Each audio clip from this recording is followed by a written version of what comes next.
Оргпреступность была такая, что воров в законе, положенцы, смотрящие по всей стране охватили власть. У них была система такая же, как у государства. У них был президент, вор в законе, так, и остальные. По областям, по районам, по городам, смотрящие и положенцы собирали деньги у предпринимателей, у всех других там. То есть у них своя структура такая, очень мощная была. Нам пришлось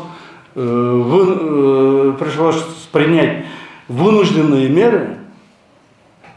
Я вам более того скажу, чтобы вы убедились, уважаемые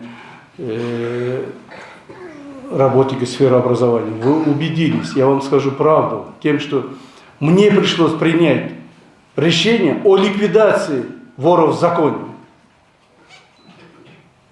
Понимаете? Ради государства. И это решение я принял, я вам сразу скажу. И мы его ликвидировали. В дальнейшем ликвидировали его сообщников, его других членов оргпреступности. И сегодня страна освободилась от этой путаницы.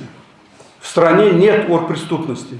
Это единственная страна в Центральной Азии, даже вообще не Центральной Азии, наверное, постсоветских стран, у которого не имеется оргпреступности.